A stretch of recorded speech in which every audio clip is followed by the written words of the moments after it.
Mona Lisa Woods pulled a dying teenager from the ocean waves, performing CPR under the scorching sun as beachgoers watched in frozen horror. She saved his life. 72 hours later, she was fired. Her hospital called it a protocol violation. But what they didn't know, what nobody knew, was that the boy's father wasn't just any grateful parent. He was a Marine general. And when he heard the name Mona Lisa Woods, his blood ran cold. Because 15 years earlier, in the burning deserts of Iraq, she had done something that made her a legend among Marines. Something that would make her firing the hospital's worst mistake. What happens next will restore your faith in justice. But first, you need to hear how a single act of courage became a debt the U.S. military would never forget. Before we continue, please subscribe to the channel and let us know where you are watching from in the comments. Enjoy the story. It was a Saturday afternoon in mid-July at Clearwater Beach. Families covered every inch of sand, children splashing in the shallows while parents relaxed under colorful umbrellas. The air smelled of sunscreen and salt water, and the Gulf of Mexico sparkled under a relentless Florida sun. Mona Lisa Woods had just finished a 12-hour shift at Tampa General Hospital. Exhausted, still wearing her navy blue scrubs under a light jacket, she decided to walk along the beach before heading home. Her feet touched the cool water as she let the ocean ease the tension from another long day. Then she heard the screaming. Her head snapped toward the commotion. 30 yards ahead, people were scrambling backward, pointing at something in the surf. A teenage boy lay face down in the water, his body completely limp. Mona Lisa didn't hesitate. Years of Marine Corps training took over instantly. She sprinted through the sand, families scattering as she charged toward the water. She hit the surf at full speed, grabbed the boy under his arms, and dragged his dead weight onto dry sand. His lips were blue. No pulse. No breathing. She dropped to her knees and immediately began chest compressions. Hard. Fast. Precise. 30 compressions, then 2 rescue breaths. The crowd around her stood frozen, some filming, others covering their mouths in shock. But they could see she knew exactly what she was doing. Sweat dripped down her face as she continued the cycles. 30 compressions. 2 breaths. Her arms burned, but she didn't slow down. After what felt like an eternity, but was probably only 90 seconds, the boy's body convulsed. He coughed violently, water spewing from his mouth as his lungs fought for air. Mona Lisa rolled him into the recovery position, supporting his head as he gasped and choked, his chest heaving. The crowd erupted in applause, but she barely heard them. She stayed focused, monitoring his breathing and pulse until paramedics arrived minutes later. She gave them a rapid report. Time submerged, CPR cycles, current vitals. The lead paramedic looked at her with professional respect. "You saved his life, ma'am. That was textbook." Mona Lisa shook her head. "Just did what anyone would do." As they loaded the boy onto the gurney, the paramedic turned back. "Do you have contact info? His family might want to thank you." She pulled out her hospital business card and handed it over. Her name printed clearly across the top. Mona Lisa Woods, RN, Emergency Department. The hospital's name and number below it. "Take care of him," she said quietly. Mona Lisa watched the ambulance pull away, then walked back to her car, dripping wet and exhausted. Behind her, beachgoers whispered and stared, but she didn't look back. She'd done her job. That was enough. What she didn't know was that the business card she'd just handed over would be sitting on a desk inside the Pentagon within 48 hours. And when it arrived there, everything would change. If you believe real heroes don't need recognition to do the right thing, hit that subscribe button, because people like Mona Lisa deserve our attention, even when they don't ask for it. Monday morning arrived with the weight of dread that Mona Lisa couldn't quite explain. She'd barely slept over the weekend, replaying the beach rescue in her mind, wondering if the boy was okay, hoping his family had received good news from the hospital.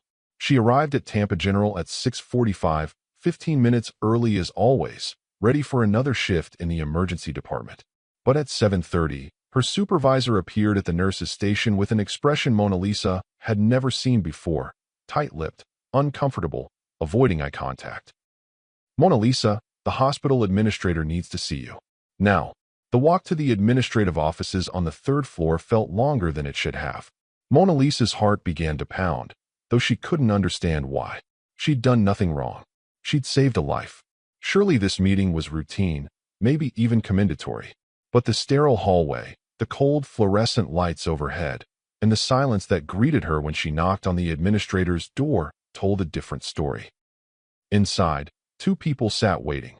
The hospital administrator, a middle-aged woman in a pressed suit, and the legal counsel, a man with wire-rimmed glasses and a folder thick with documents. Neither smiled. Neither offered her a seat. Mona Lisa stood there in her scrubs, suddenly feeling like she was on trial. The administrator spoke first, her voice measured and clinical. "Miss Woods, we need to discuss an incident that occurred on Saturday afternoon at Clearwater Beach."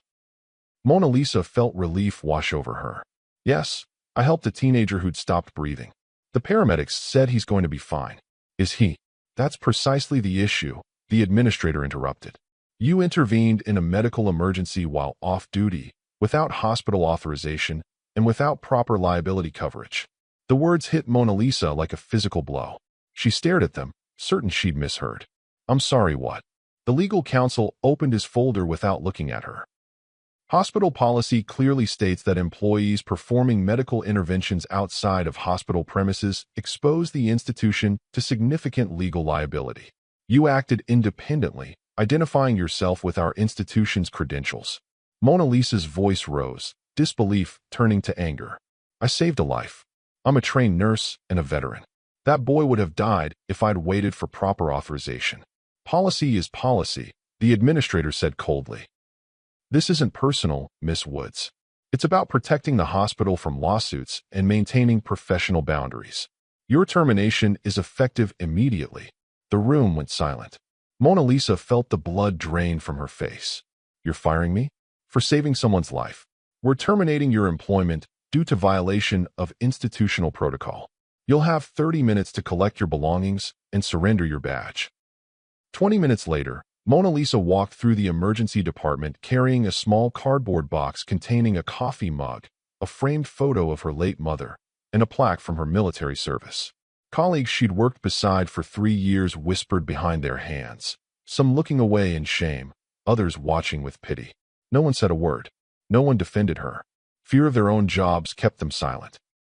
She made it to her car before the single tear escaped, rolling down her cheek as she sat behind the wheel, staring at the hospital building that had just cast her out. But she didn't break. She'd survived worse.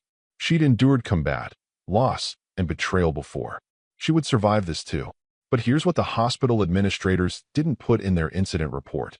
They didn't ask Mona Lisa about the tattoo on her left shoulder, an eagle, globe, an anchor with 17 stars beneath it. They didn't ask what those stars meant. And they definitely didn't ask why, when she walked out that day, 3 different nurses stood at attention and saluted. Those 17 stars. Each one represented a life saved during active combat. The boy on the beach would have been number 18. But Mona Lisa never counted. Heroes don't keep score.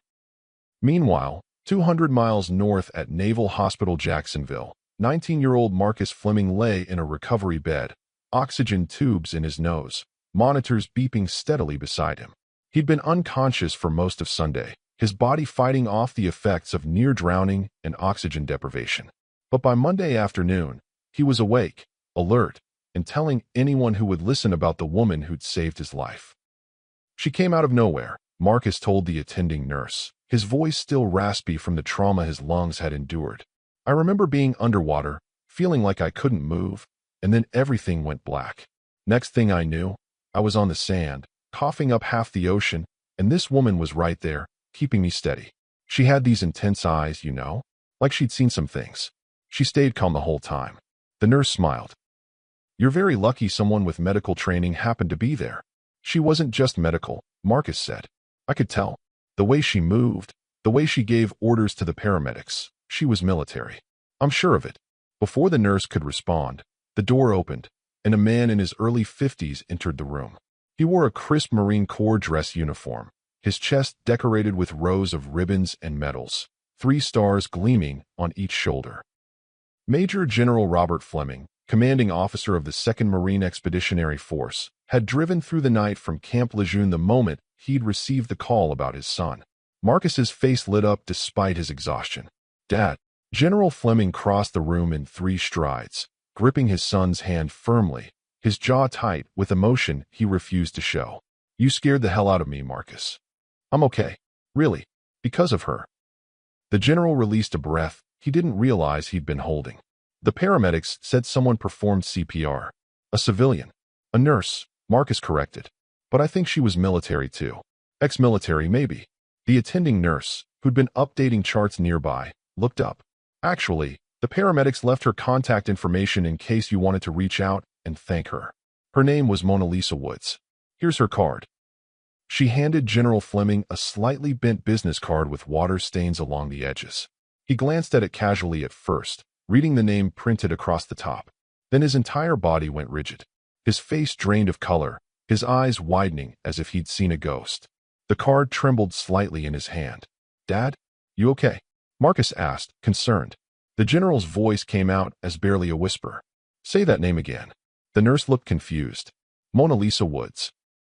She's a nurse at Tampa General Hospital." "Why? Do you know her?" But General Fleming wasn't listening anymore. His mind had been catapulted 15 years into the past, to a desert night in Fallujah, Iraq, where gunfire lit up the darkness and 47 Marines were pinned down with no way out. He remembered the impossible odds, the radio's silence, the certainty that none of them would see sunrise. And he remembered the sergeant who defied direct orders, led a rescue convoy through hostile territory, and brought every single one of them home alive. Sergeant Mona Lisa Woods. The general pulled out his phone with shaking hands and dialed a number he hadn't called in years. When the voice answered on the other end, Fleming's words were urgent and precise. "This is Major General Robert Fleming. I need everything you have on a Mona Lisa Woods, former Marine Corps, served 2006 to 2012. I need her full service record, current location, and employment status. And I need it within the hour." Within 6 hours, General Fleming had her full military record on his desk. What he read made him pick up the phone again, this time calling the commandant of the Marine Corps. Because what Mona Lisa did on that beach, that was nothing compared to what she did in Fallujah. And unlike the hospital, the Corps never forgets its heroes. That same Monday evening, Mona Lisa sat alone at her kitchen table, unemployment paperwork spread out before her like evidence of a crime she didn't commit. The apartment was quiet except for the hum of the refrigerator and the distant sound of traffic outside her window. She stared at the forms, pen in hand, but couldn't bring herself to fill them out. How do you explain to a government agency that you were fired for saving someone's life? She'd become a nurse for a reason. A specific, painful reason that she rarely talked about, even with herself. But sitting there in the silence, with nothing left to lose and nowhere else to go, the memories came flooding back whether she wanted them or not. Iraq, November 2008. Operation Steel Curtain. She'd been 24 years old, a Marine Corps sergeant attached to a medical evacuation unit operating out of Fallujah. It was supposed to be a routine patrol, escort a supply convoy through the city, return to base before nightfall. But nothing in Fallujah was ever routine. The ambush came at dusk. Insurgents hit them from 3 sides with rocket-propelled grenades and automatic weapons fire, turning a dusty street into a kill zone within seconds. The convoy scattered, vehicles disabled, communication equipment destroyed in the initial blast. 47 Marines found themselves pinned down in a bombed-out building with no way to call for help, no clear escape route, and ammunition running dangerously low. Mona Lisa was 5 miles away at the forward operating base when the radio went silent. She waited for orders, waited for the officers to mobilize a rescue operation. But the higher-ups hesitated, citing intelligence reports of heavy enemy presence and the risk of losing even more lives in a recovery attempt. They wanted to wait until morning, when air support could provide cover. Mona Lisa didn't wait. She couldn't. Those weren't just soldiers trapped out there. They were her brothers and sisters. She'd treated their wounds, shared their rations, laughed at their jokes during long nights on patrol. She knew their names. She knew their families. And she wasn't going to let them die because some colonel 500 miles away decided they were an acceptable loss. Against direct orders, she assembled a 4-vehicle rescue convoy, volunteering drivers and medics who were willing to risk everything. They drove into that hostile territory with no air support, no backup, and no guarantee they'd make it out alive. The firefight that followed lasted 3 hours. Mona Lisa pulled wounded Marines from rubble, performed emergency field medicine under enemy fire, and refused to leave until every single person was accounted for. Everyone came home. All 47 Marines. Not one casualty. The Marine Corps gave her a commendation for valor. They called her a hero in the official report. But they also gave her a reputation. The sergeant who didn't follow orders, who acted on emotion instead of protocol. And while her superiors praised her publicly, privately, they made it clear that her career had a ceiling now. Maverick heroes don't get promoted. They get managed. But worse than the politics was the trauma. The nightmares that followed her home. The faces of the men and women she'd saved, mixed with the faces of the enemies she'd had to kill to save them. Every life she rescued came with a price, and that price was paid in blood. Hers, theirs, someone's. So she left the military in 2012. She couldn't carry a weapon anymore. Couldn't participate in operations where saving some lives meant taking others. She needed to heal, not harm. She needed to prove to herself that her hands could do more than survive. They could truly save. She became a nurse as penance, as purpose, as peace. Mona Lisa chose nursing because every patient was a chance to prove that her hands could heal, not just survive.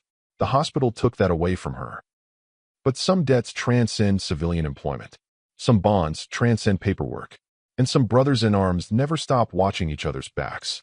3 days after her termination, Mona Lisa woke up Thursday morning with no alarm, no schedule, and no purpose. For the first time in over a decade, she had nowhere to be. No patients depending on her. No shifts to cover. Just silence and unemployment paperwork she still hadn't finished.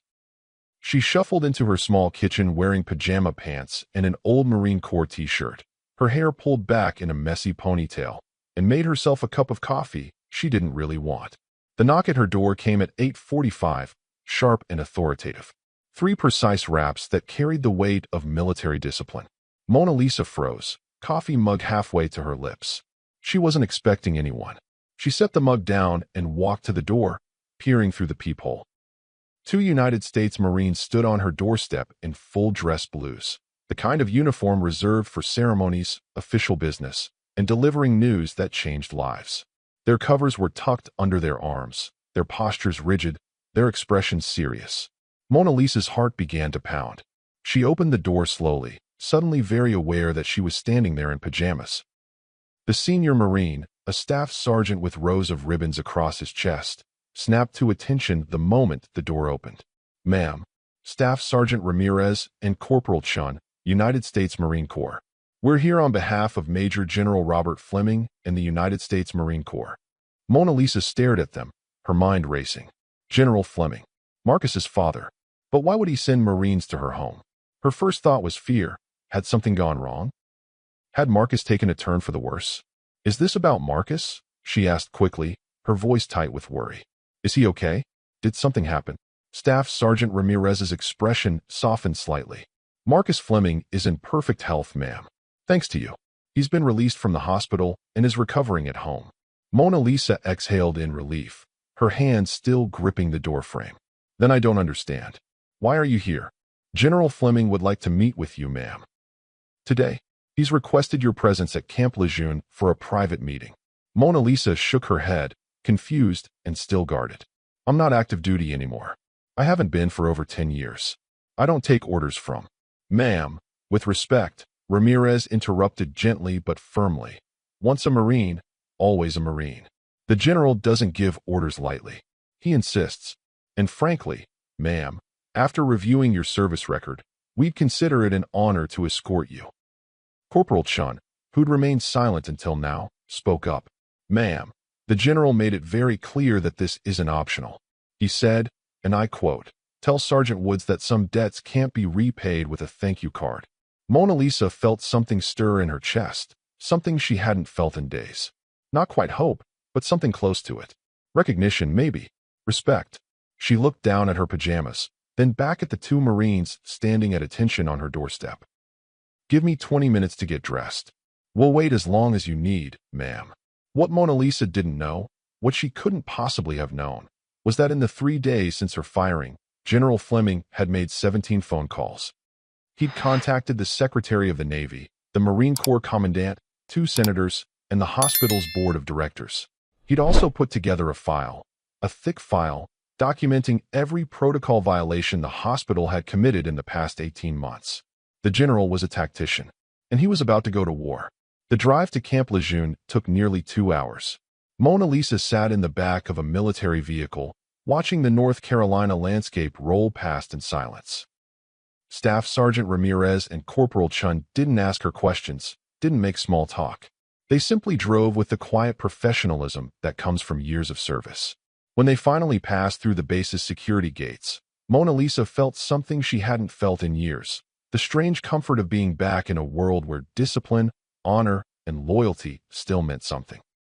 They escorted her to the headquarters building, up 2 flights of stairs, and down a corridor lined with photographs of Marines past and present. At the end of the hall stood a door marked Major General Robert Fleming, Commanding Officer. Ramirez knocked twice, then opened it. The moment Mona Lisa stepped inside, General Fleming rose from behind his desk and snapped to attention, delivering a crisp, formal salute. Mona Lisa froze, her body instinctively wanting to return it, but her mind resisting. "Sir, I'm not enlisted anymore." "You don't need to." "Sergeant Woods," the general interrupted, his voice firm but warm. "You saved my son's life. You will accept my salute." Slowly, almost reluctantly, Mona Lisa raised her hand and returned the gesture. The general held it for a moment longer than protocol required, then lowered his hand and gestured to the chair across from his desk. "Please, sit." She did, though every part of her felt out of place. The general sat as well, his eyes studying her with an intensity that made her uncomfortable. "Sir, I appreciate you wanting to thank me, but Marcus is fine. That's all the thanks I need. I don't require." "Sergeant Woods," Fleming said gently, "I didn't ask you here just to thank you for saving my son." He paused, then reached into a drawer and pulled out a thick manila folder. He placed it on the desk between them. On the cover, stamped in bold letters, were the words, "Operation Steel Curtain, November 2008, Fallujah, Iraq." Mona Lisa's face went pale. Her hands gripped the arms of the chair. "Sir, I don't talk about. I was the lieutenant colonel in command of regional operations that night," Fleming said quietly, his eyes never leaving hers. "Every one of those 47 Marines you saved, I knew them. I knew their names, their families, their stories. When they went silent, when communications went down and we lost contact, I wrote letters. 47 letters to parents, spouses, and children, preparing them for the worst news they'd ever receive. I thought I was sending those boys and girls to their deaths." He opened the folder, revealing pages of commendations, incident reports, and photographs. "And then you brought them back. Every single one. Against orders. Against protocol. You drove into a war zone with no backup and pulled them out of hell." Mona Lisa's voice was barely a whisper. "I just did what anyone." "No." The general's voice was sharp now, cutting through her humility. "Not anyone. You. Sergeant Mona Lisa Woods. And for 15 years, I've carried the weight of knowing I couldn't properly thank the person who saved 47 lives that night. For 15 years, I've wondered what happened to you, where you went, if you were okay. And now, by some miracle, you saved my son's life on a beach, and I finally have the chance to repay a debt I never thought I'd get to repay." Tears welled in Mona Lisa's eyes, but she fought them back. The general leaned forward, his expression softening. "The hospital fired you for doing what you've always done, saving lives without hesitation. They punished you for being exactly who you are. But I'm here to tell you something, Sergeant. The Marine Corps doesn't forget its heroes. And neither do I." Mona Lisa had spent 15 years trying to forget that night. But General Fleming had spent 15 years trying to find the sergeant who defied orders and became a legend. Now, sitting across from the woman who saved his son, he realized he'd finally found a way to repay an impossible debt. If you believe that true heroes deserve recognition, not punishment, hit that like button. Because what happens next proves that karma isn't just real, it's inevitable. And if you stand against corporations that punish good people, comment "Justice for Mona Lisa" below. General Fleming let the silence hang between them for a moment, allowing the weight of their shared history to settle. Then he leaned back in his chair, his expression shifting from emotional to tactical. This was a man who'd commanded thousands of Marines in combat. A man who knew how to plan, strategize, and execute missions with precision. "Sergeant Woods, I've made some calls over the past 3 days. Your hospital is about to face scrutiny they've never experienced before." Mona Lisa's eyes widened, alarm replacing the tears that had threatened moments ago. Sir, with respect, I don't want revenge. I don't want to destroy anyone's career or ruin the hospital. I just want to help people. That's all I've ever wanted. The general's expression softened, but his voice remained firm. This isn't revenge, Sergeant. This is accountability. There's a difference. He opened another folder, this one filled with documents, emails, and legal complaints. Your case isn't isolated. Tampa General has a history, a pattern, of retaliating against employees who step out of line, who question policy, who put patients before profit margins. In the past 18 months alone, 6 nurses and 3 doctors have been terminated or forced to resign under questionable circumstances. Good people, dedicated professionals, all silenced because they challenged a system that prioritizes liability over lives. Mona Lisa stared at the documents spread before her. Names she recognized. Colleagues who disappeared from the hospital without explanation, their departures explained away as personal decisions or career changes. Fleming continued, his voice measured. The other staff members are afraid to speak up. They have families, mortgages, bills to pay. They can't risk their livelihoods by going public. But your case? A Marine veteran, a woman who saved a teenager's life and got fired for it? That's the breaking point. That's the story that changes everything. Sir, I don't want to be a story. I don't want attention. I know you don't. That's exactly why you're the right person for this. The general leaned forward. Over the past 72 hours, I've coordinated with local news outlets, veterans organizations, legal advocacy groups, and several members of Congress who sit on healthcare oversight committees. They're all ready to act. They're all waiting for your permission. Mona Lisa felt overwhelmed, her hands trembling slightly. Permission for what?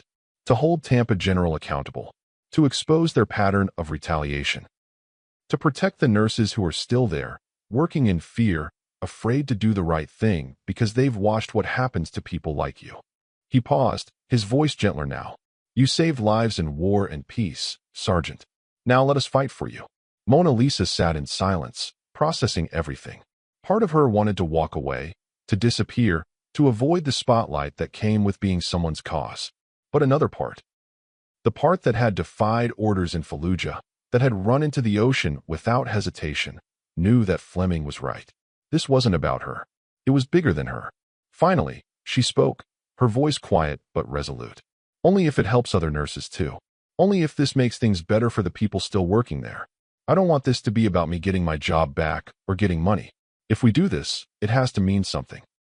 The general smiled, the kind of smile that came from recognizing a fellow warrior. Sergeant Woods, it's going to mean everything. What started as one nurse's wrongful termination was about to become a full military and public advocacy campaign. General Fleming wasn't just defending Mona Lisa. He was sending a message. Touch one of ours, and you answer to all of us. The hospital had 72 hours before the story went public, but they had no idea what was coming. Meanwhile, back at Tampa General Hospital, CEO Richard Hargrove sat at the head of a polished mahogany table in the executive boardroom, surrounded by his senior leadership team. It was Thursday afternoon, and the weekly operations meeting was running long. Budget projections, staffing issues, patient satisfaction scores. The usual bureaucratic theater that kept a hospital running like a business rather than a place of healing. Hargrove was in his late 50s, silver-haired, impeccably dressed in a tailored suit that cost more than most of his nurses made in a month.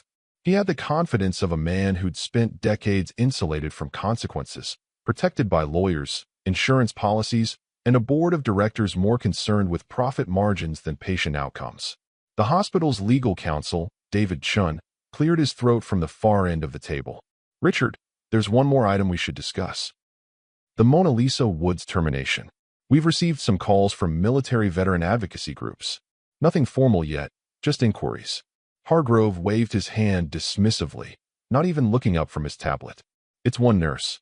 We followed protocol. If she wants to sue, we'll settle for a reasonable amount and make her sign an NDA. We've done this before. Move on. The PR director, Jennifer Ross, shifted uncomfortably in her seat. She was younger than most people at the table, and she'd spent the past 2 days monitoring social media with growing anxiety. Sir, I think this might be different. The story is starting to gain traction on veteran forums and nursing advocacy pages. People are calling her a hero. They're calling us. We don't negotiate with social media, Hargrove interrupted. irritation creeping into his voice. Half those accounts are probably bots anyway. Jennifer, your job is to manage our reputation, not panic over every angry tweet. Next topic. Jennifer opened her mouth to protest, then closed it. She'd worked at Tampa General long enough to know that challenging Hargrove in a board meeting was career suicide. She made a mental note to update her resume when she got back to her office. The meeting continued for another 10 minutes, droning on about quarterly revenue targets and insurance reimbursement rates, until the boardroom door opened abruptly.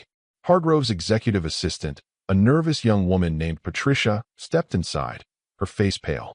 "Mr. Hargrove, I'm sorry to interrupt, but there's a phone call for you. A Major General Robert Fleming. He says it's urgent." Hargrove didn't even look up.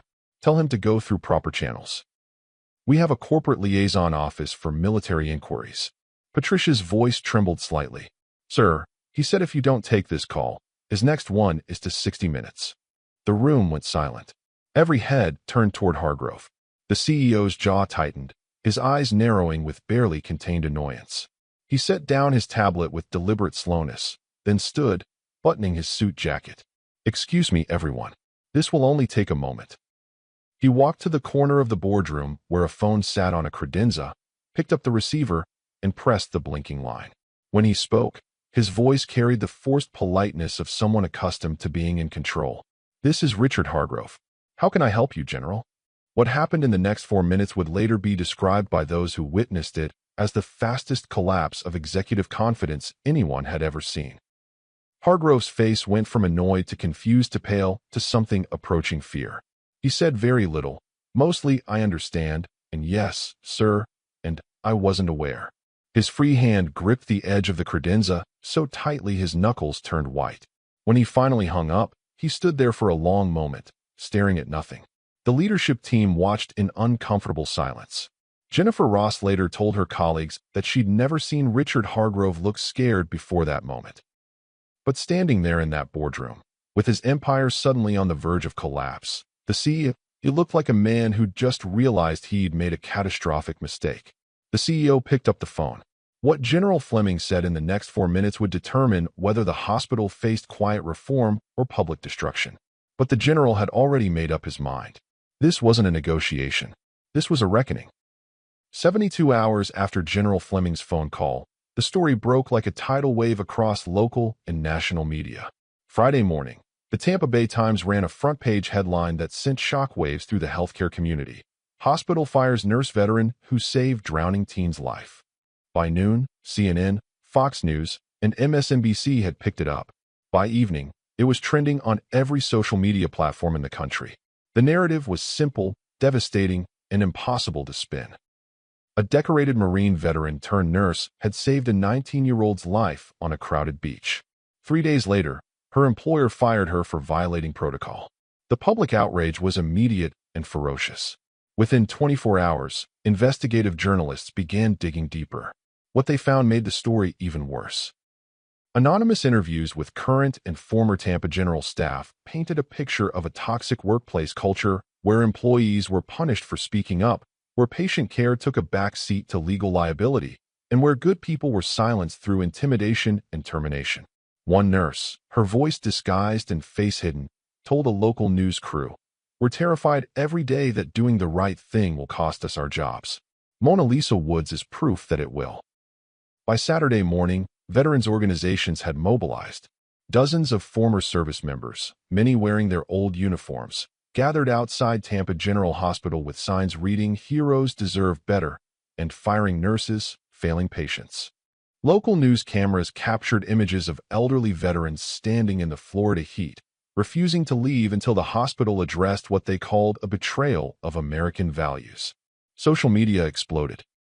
The hashtag Justice for Mona Lisa trended nationally, with millions of people sharing the story, tagging the hospital, and demanding accountability. Tampa General's Facebook page and Google reviews were flooded with 1-star ratings and scathing comments. Their carefully curated online reputation, built over decades, collapsed overnight. Inside the hospital's executive offices, panic set in. The board of directors convened an emergency meeting Saturday evening, their phones ringing non-stop with calls from concerned donors, corporate partners threatening to pull funding, and politicians distancing themselves from an institution that had become radioactive. Legal counsel warned of potential lawsuits. The CFO presented projections showing catastrophic financial losses if the bleeding didn't stop immediately. By Sunday afternoon, CEO Richard Hargrove was forced to make a public statement. Standing behind a podium in a hastily arranged press conference, looking exhausted and visibly uncomfortable, he read from a prepared script that his legal team had spent hours crafting. Tampa General Hospital deeply regrets the circumstances surrounding Ms. Wood's departure. We are conducting a thorough internal review of our policies and procedures to ensure that incidents like this do not happen again. We remain committed to supporting our staff and providing exceptional patient care. The statement was weak, corporate, and insincere, and the public saw right through it. Social media exploded again, this time with mockery and anger. Deeply regrets became a meme. Internal review was translated as, "We'll do nothing and hope this blows over." The pressure didn't ease. It intensified. Protesters returned Monday morning, this time joined by nursing unions, patient advocacy groups, and local politicians looking for an opportunity to stand on the right side of a clear moral issue. News vans lined the hospital parking lot. Tampa General had become the national symbol of everything wrong with corporate healthcare. But while the hospital scrambled to contain the public relations disaster, something else was happening behind the scenes. Something the public wouldn't see for another week. General Fleming wasn't just destroying the hospital's reputation. He was building Mona Lisa a future. If you can't stand corporations that punish heroes, smash that like button and comment no more lies. Every comment is a vote for accountability and a message that we the people won't stay silent. 1 week after the story broke, on a clear Saturday morning in late July, Mona Lisa Wood stood in front of a mirror in a small room at Camp Lejeune, adjusting a uniform she hadn't worn in over a decade. The Marine Corps dress blues felt both foreign and familiar. The weight of the fabric, the stiffness of the collar, the way everything had to be precise and perfect. Her hands trembled slightly as she fastened the buttons, memories flooding back with each one. She'd left this life behind for a reason. She'd walked away from the military because she couldn't carry the weight of what she'd done, what she'd seen, what she'd become. But today wasn't about the past. Today was about something else entirely. A soft knock came at the door. Staff Sergeant Ramirez stepped inside, his own dress blues immaculate, his expression warm. "They're ready for you, ma'am." Mona Lisa took a deep breath, nodded, and followed him out into the bright morning sun. The ceremony was being held on the parade ground, a massive open space where Marines had gathered by the hundreds. Rows of chairs faced a raised platform draped in red, white, and blue bunting. American flags snapped in the breeze. In the front row sat Marcus Fleming, fully recovered, wearing a suit and looking healthier than he had any right to after what he'd been through. Beside him sat his mother, her hand resting on his shoulder. As Mona Lisa walked toward the platform, guided by Ramirez, she noticed something that made her breath catch. The audience wasn't just random Marines and their families. Scattered throughout the crowd were faces she recognized, older now, grayer, some with visible scars, but unmistakable. These were men and women from Fallujah.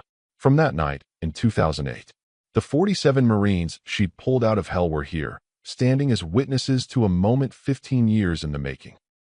General Fleming stood at the podium, his uniform adorned with ribbons and medals earned over 3 decades of service. When Mona Lisa reached the base of the platform, he descended the stairs and met her there, extending his hand. She shook it, and he leaned in close, his voice low enough that only she could hear. "You ready for this, Sergeant?" She wasn't, but she nodded anyway. The ceremony began with military precision. The color guard presented the flags. The national anthem played. And then General Fleming returned to the podium, his voice carrying across the parade ground with the authority of a man who'd commanded thousands. "Ladies and gentlemen, Marines, honored guests, we gather here today to recognize an individual whose actions embody the highest ideals of service, courage, and selflessness. We are here to honor someone who has saved lives in war and in peace, who has never asked for recognition, and who has demonstrated time and again that heroism is not about seeking glory. It's about doing what's right, no matter the cost." He paused, letting the words settle over the crowd. 2 weeks ago, On a beach in Clearwater, Florida, a 19-year-old young man drowned. His heart stopped. He wasn't breathing. And if not for the immediate, expert intervention of a trained medical professional who happened to be walking by, he would have died on that sand. That young man was my son, Marcus Fleming. And the woman who saved him is standing before you now. Mona Lisa Woods, former sergeant, United States Marine Corps, and a hero in every sense of the word. Applause erupted across the parade ground, loud and sustained. Mona Lisa stood rigid, her eyes fixed straight ahead, fighting the emotion threatening to overwhelm her. This wasn't why she'd done it. She didn't need this. Fleming raised a hand, and the crowd quieted. Ms. Woods will be awarded the Secretary of Defense Medal for Valor, a civilian honor recognizing extraordinary heroism in saving human life. But before we present that medal, there's someone who'd like to say a few words. Marcus Fleming rose from his seat and walked slowly to the podium. He was young, barely out of his teenage years, but he carried himself with a maturity that came from facing death and understanding how fragile life truly was. When he reached the microphone, his voice wavered with emotion. I don't remember a lot about that day. I remember being in the water, and then I remember waking up on the sand, coughing, confused, and terrified. But the one thing I remember clearly is her face. This woman I'd never met before, kneeling beside me, keeping me calm, making sure I was okay. She didn't know who I was. She didn't know my dad was a general. She didn't know anything about me. She just saw someone who needed help, and she helped. He paused, wiping at his eyes. I'm alive because of her. My mom still has a son. My dad still has me. I get to go to college next month, meet new people, live my life. All because Mona Lisa Woods didn't walk past me on that beach. She ran toward danger when everyone else was running away. That's the definition of a hero. The applause that followed was thunderous. Marcus stepped away from the podium and walked directly to Mona Lisa, extending his hand. She took it, and he pulled her into a tight embrace, whispering, "Thank you. I'll never be able to say it enough." When Marcus returned to his seat, General Fleming stepped forward again, this time holding a blue velvet case. Ms. Woods, by the authority vested in me by the Secretary of Defense and the President of the United States, I hereby present you with the Medal for Valor in recognition of your extraordinary heroism in saving the life of Marcus Fleming on July 14, 2025. He opened the case, revealing a bronze medal hanging from a red, white, and blue ribbon. Mona Lisa stood at attention as he pinned it to her uniform, the weight of it settling over her heart. The crowd rose in a standing ovation, and for a moment, Mona Lisa allowed herself to feel it, the recognition, the gratitude, the acknowledgement that what she'd done mattered. But then Fleming raised his hand again, and the crowd quieted once more. "There's one more thing," he said, his voice softer now, more personal. "What most of you don't know is that Mona Lisa Woods has been a hero long before that day on the beach." In November 2008, during Operation Steel Curtain in Fallujah, Iraq, Sergeant Woods defied direct orders and led a rescue convoy into hostile territory to save 47 Marines who were pinned down and cut off from support. She drove through enemy fire, performed emergency medical care under combat conditions, and brought every single one of those Marines home alive. A murmur rippled through the crowd. Fleming continued, his voice growing stronger. At the time, due to the classified nature of the operation and the controversial circumstances surrounding her actions, Sergeant Woods was never formally recognized for what she did. That ends today. He turned and gestured toward the crowd. Would all Marines who were part of Operation Steel Curtain, November 2008, please stand? Slowly, one by one, men and women rose from their seats. They were scattered throughout the audience. Some in uniform, some in civilian clothes, some walking with canes, others bearing visible scars. There were dozens of them, 47 to be exact, and as they stood, they began to applaud. The applause grew louder, joined by everyone else in attendance, until the entire parade ground was filled with the sound of hands clapping, boots stomping, voices cheering. Mona Lisa felt tears streaming down her face. She couldn't stop them anymore.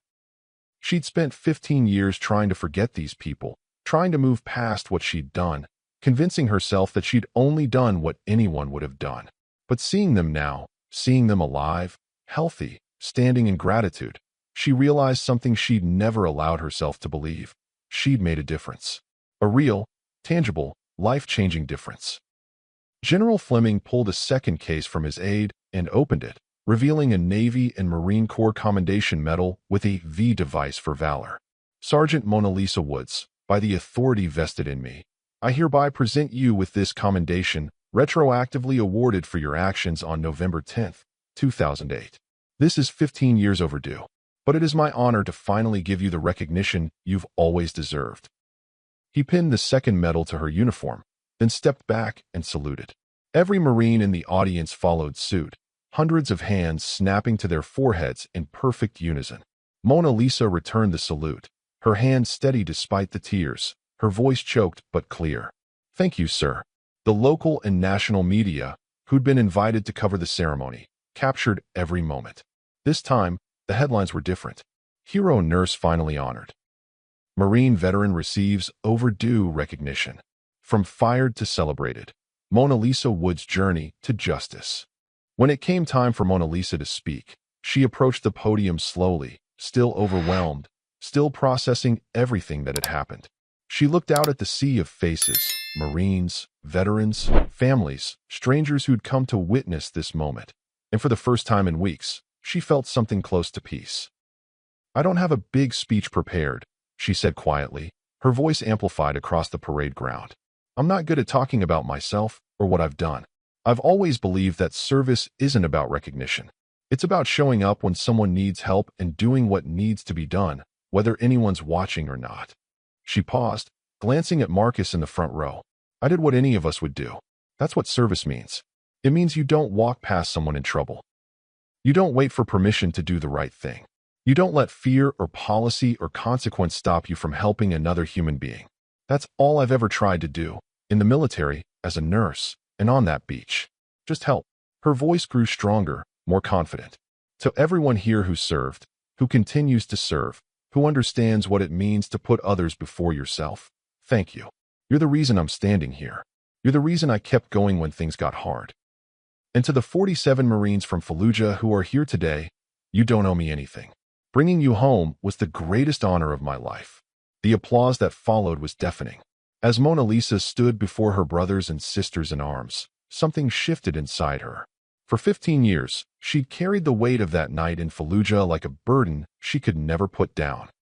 For 15 years, she'd tried to heal others as a way of healing herself, convinced that she was broken, damaged, unworthy of the title hero. But now, finally, standing in her dress blues with 2 medals pinned to her chest and hundreds of grateful faces looking back at her, she understood something profound. She was never broken. She was always exactly who she was meant to be.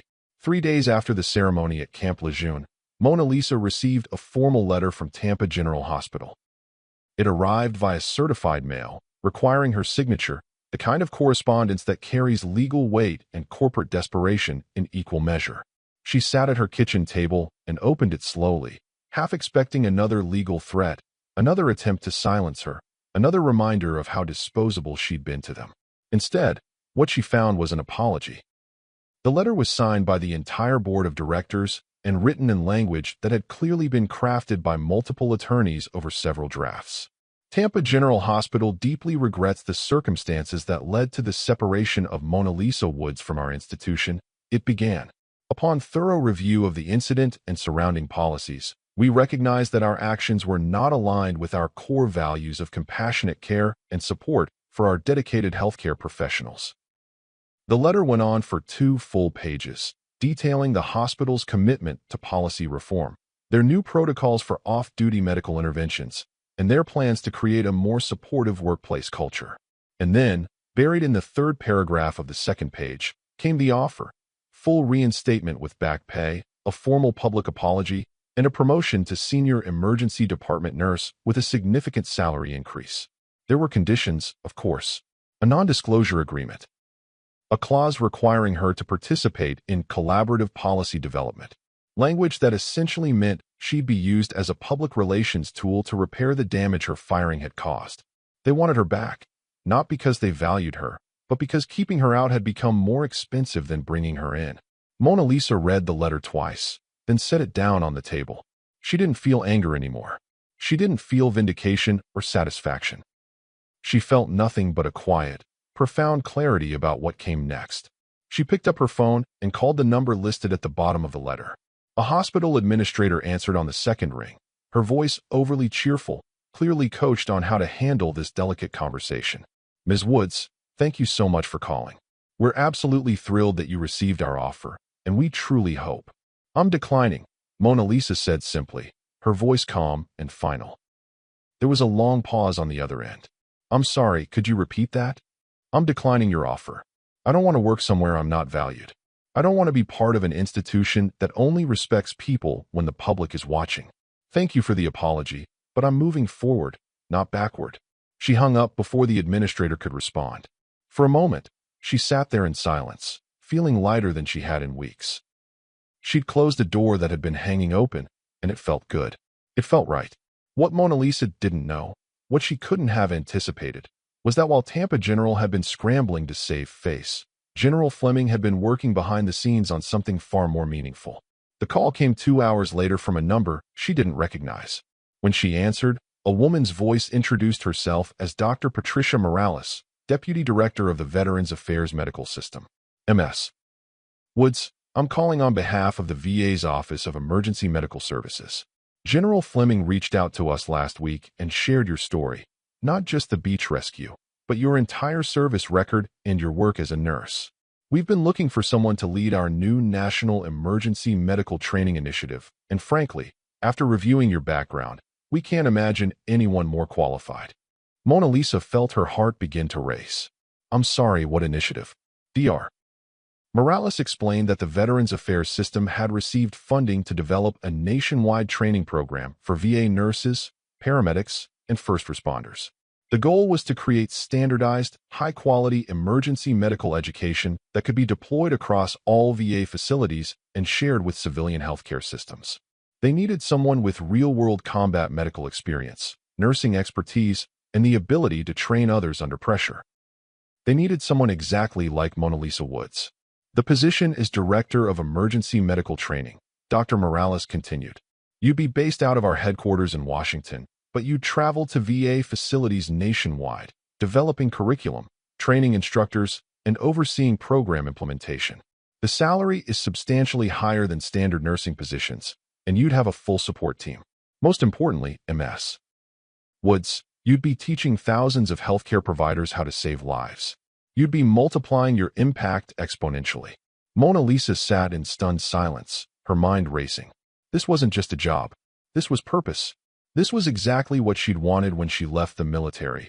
A way to save lives without carrying a weapon, a way to heal without causing harm, a way to make a lasting difference. "When would you need an answer?" she asked quietly. "How does right now sound?" Dr. Morales said with a smile in her voice. "General Fleming told me you don't waste time when something matters. Neither do we. If you're interested, we can have you start within 2 weeks." Mona Lisa didn't hesitate. "I'm interested." "Then welcome to the VA, Director Woods. We're honored to have you."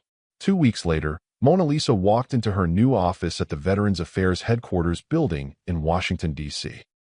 The title on her door read Director, National Emergency Medical Training Initiative. Her desk overlooked the National Mall, the Washington Monument visible in the distance. On her first day, she wore her dress blues with both medals pinned to her chest, a reminder of where she'd come from and why this work mattered. The job was everything Dr. Morales had promised and more. Mona Lisa spent her days developing training modules, reviewing emergency response protocols, and traveling to VA facilities across the country to work directly with nurses and first responders. She taught CPR techniques, trauma care, field medicine, and the psychological resilience needed to perform under pressure. She shared stories from Fallujah, not to glorify war, but to teach the mental discipline required to stay calm when lives hang in the balance. Every class she taught was filled with healthcare workers hungry to learn from someone who'd been in the trenches, someone who understood that protocols were important, but compassion and quick thinking saved lives. She didn't just teach procedures, she taught philosophy. She taught her students to see past the paperwork, to trust their instincts, to never walk past someone in need. Within 6 months, Mona Lisa had trained over 1,500 first responders. Within a year, that number would grow to over 3,000. And each of those individuals would go on to train others, creating a ripple effect of competence, confidence, and life-saving skills that spread across the entire Veterans Affairs system and beyond. One afternoon in late autumn, about 4 months into her new role, Mona Lisa was setting up for a CPR training session at a VA facility in North Carolina when someone knocked on the classroom door. She turned to see Marcus Fleming standing there, grinning, holding 2 cups of coffee. "Heard you were in town," he said. "Figured you could use some caffeine before teaching a bunch of nervous nurses how to save lives." Mona Lisa laughed, genuinely surprised and delighted. "Marcus, what are you doing here?" "I'm a student at UNC now, about an hour from here. Dad told me you were coming through, so I took the afternoon off. Thought I'd see how the famous director Woods is settling into her new gig." They sat together before class started, catching up like old friends. Marcus told her about college, about his classes, about how he'd decided to major in public health because of what had happened to him. "I want to help build systems that support people like you," he said. "Systems that reward heroes instead of punishing them." As he stood to leave, he hugged her tightly. "Thanks again, Aunt Mona." She blinked, surprised. "Aunt Mona?"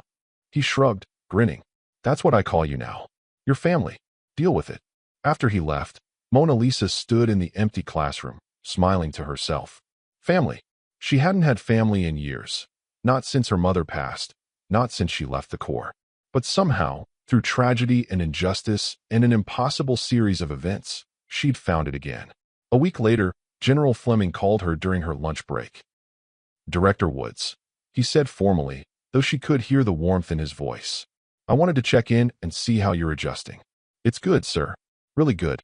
I feel like I'm finally where I'm supposed to be." "I'm glad to hear that. And Mona Lisa, I wanted to tell you something." He paused, choosing his words carefully. "You saved my son twice. Once on that beach when you restarted his heart. But the second time was just as important. You showed him what real courage looks like. You showed him that doing the right thing matters, even when it costs you everything. That's a lesson worth more than any degree he'll ever earn. So thank you, not just for saving his life, but for teaching him how to live it." Mona Lisa felt tears prick her eyes, but this time they weren't tears of pain. They were tears of gratitude, of closure, of understanding that everything she'd been through had led her exactly where she needed to be. "Thank you, sir, for everything." 6 months after that conversation, a journalist writing a follow-up story on Mona Lisa's journey visited one of her training sessions. She watched as Mona Lisa stood before a class of 30 VA nurses, demonstrating proper CPR technique on a training dummy, her voice clear and confident, her movements precise. On her uniform, just above her heart, 2 medals caught the light, reminders of a past that had shaped her, but no longer defined her. The journalist asked Mona Lisa one final question. "Looking back on everything that happened, the firing, the media storm, all of it, do you have any regrets?" Mona Lisa thought for a moment, then shook her head. "Sometimes losing everything is how you find what you were always meant to do. I thought nursing was my calling, but teaching others to save lives, training people who will go on to save thousands more, that's the legacy I want to leave. So no regrets." The hospital that fired Mona Lisa eventually implemented policy reforms. Mandatory training on off-duty interventions, protections for whistleblowers, and a complete overhaul of their HR practices. But it was too late to repair their reputation. Tampa General became a cautionary tale in healthcare administration courses, a symbol of what happens when institutions prioritize liability over humanity. Meanwhile, Mona Lisa trained over 3,000 first responders in her first year alone. Each of those individuals returned to their posts with new skills, new confidence, and a renewed commitment to their patients. How many lives did she save by teaching others? We'll never know the exact number. But somewhere out there, in emergency rooms and ambulances and on street corners across America, someone is alive today because a nurse or paramedic or first responder remembered what Mona Lisa Woods taught them. Someone is breathing because she refused to stand by and do nothing. That's not just a story. That's a legacy. So what happened to everyone else in this story? What became of the people whose lives intersected with Mona Lisa Woods on that beach, in that hospital, and in the aftermath of a firing that became a national reckoning? Let's start with Tampa General Hospital. In the months following Mona Lisa's very public departure and equally public vindication, the institution faced consequences that went far beyond embarrassing headlines. 3 members of the board of directors resigned under pressure. CEO Richard Hargrove was quietly asked to step down, accepting a severance package in exchange for his silence. The hospital's legal department faced a complete restructuring after it was revealed that they'd ignored multiple warnings about their toxic workplace policies. But more importantly, Tampa General implemented real, substantive changes. They created an employee advocacy council with the power to challenge administrative decisions. They revised their protocols to explicitly protect healthcare workers who provide emergency medical care while off-duty. They established a whistleblower protection program and hired an independent ombudsman to investigate workplace complaints. And they instituted mandatory training for all leadership on the difference between liability management and ethical healthcare. Did these changes erase what they did to Mona Lisa? No, but they meant that future nurses, future doctors, future healthcare workers at Tampa General would have protections that didn't exist before. They meant that Mona Lisa's firing, as painful and unjust as it was, created a safer environment for thousands of people who came after her. Sometimes the most important victories aren't personal, they're systemic. The 6 nurses and 3 doctors who'd been quietly forced out in the 18 months before Mona Lisa's termination, 5 of them were offered reinstatement with back pay and formal apologies. 3 accepted, 2 declined, and moved on to better opportunities. For filed lawsuits that were settled out of court for undisclosed amounts. Every single one of them sent messages to Mona Lisa thanking her for having the courage to fight when they couldn't. One of them wrote, "You gave us our voices back. You showed us that standing up to power isn't career suicide, staying silent is." Marcus Fleming graduated from the University of North Carolina with a degree in public health and a minor in healthcare policy. He went on to work for a nonprofit organization that advocates for healthcare worker rights and patient safety reforms. In every interview he gave, in every speech he delivered, he told the story of the woman who saved his life twice, once by restarting his heart, and once by showing him that doing the right thing always matters, even when it costs you everything. He never stopped calling her Aunt Mona. And every year on the anniversary of the beach rescue, he sent her flowers with a card that simply said, "Still here because of you." General Robert Fleming continued his distinguished military career, eventually retiring as a 3-star general after 32 years of service. But he always said the most important thing he ever did wasn't winning battles or commanding troops. It was making sure Mona Lisa Woods received the recognition she deserved. In his retirement speech, he told the story of Fallujah, of 47 Marines brought home by a sergeant who refused to follow orders when those orders meant abandoning her brothers and sisters. He told the story of a beach rescue and a hospital that punished heroism.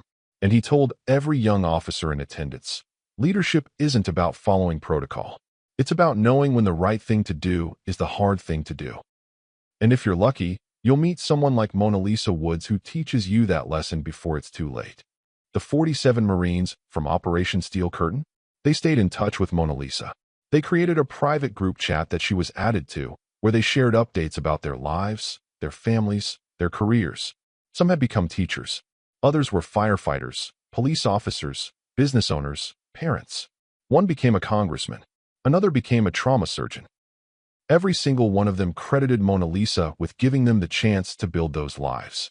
And every Veterans Day, they gathered, some in person, others virtually, to honor the woman who brought them home. As for Mona Lisa herself, she thrived in ways she never imagined possible.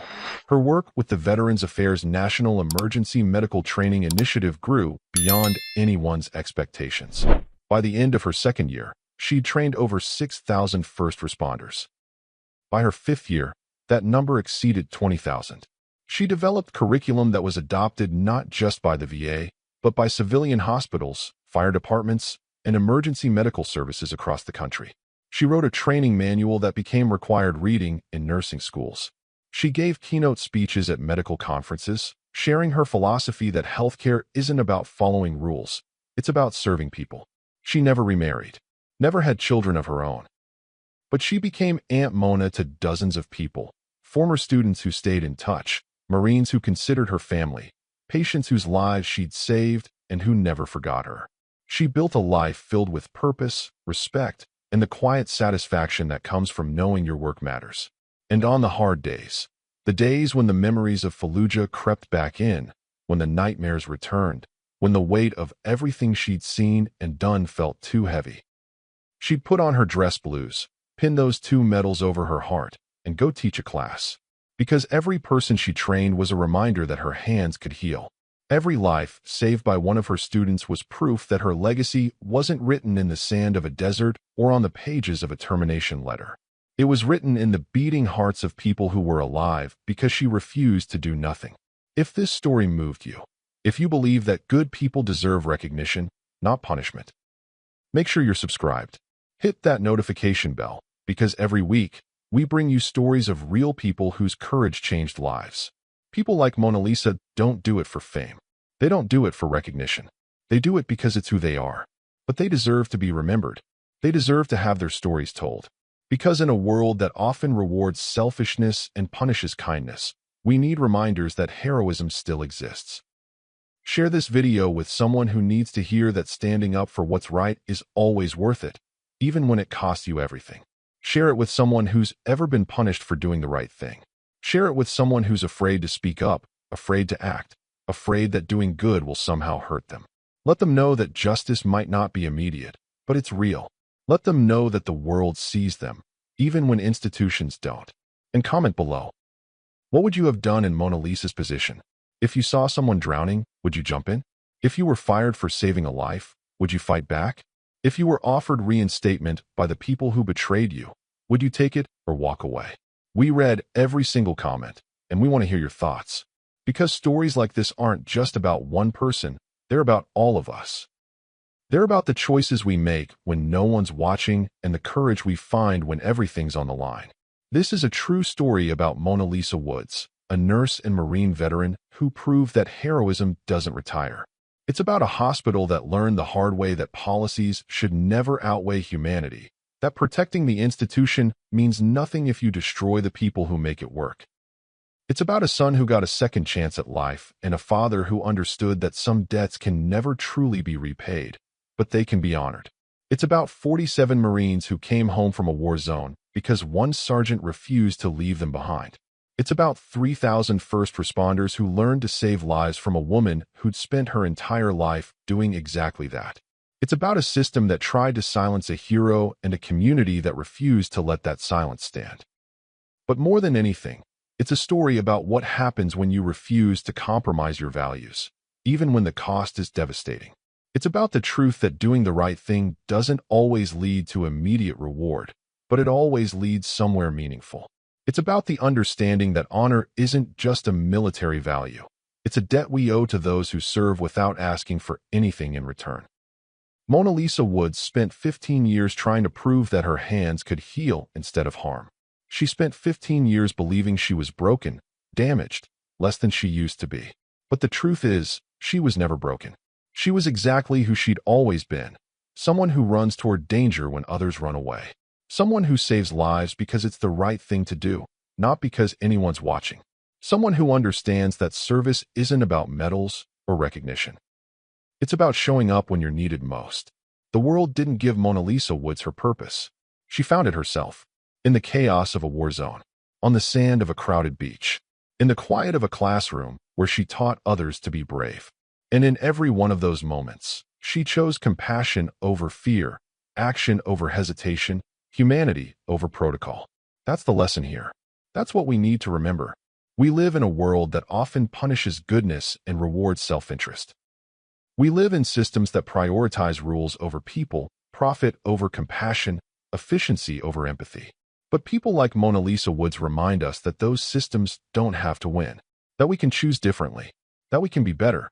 So the next time you see someone who needs help, whether it's a stranger drowning in the ocean or a colleague being treated unjustly or a system that's broken and hurting people, remember Mona Lisa Woods.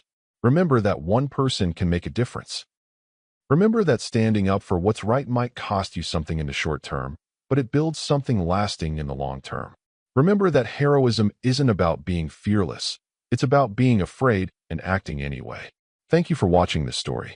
Thank you for taking the time to hear about a woman who deserved better and fought until she got it. Thank you for being part of a community that believes in justice, compassion, and the power of ordinary people to do extraordinary things. Stay courageous. Stay kind. Stand up for what's right, even when it's hard. Especially when it's hard. And remember, The world needs more people like Mona Lisa Woods. Maybe, just maybe, it needs people like you. Until next time, take care of each other. And never, ever walk past someone who needs help. Because that's what heroes do. And the world needs more heroes.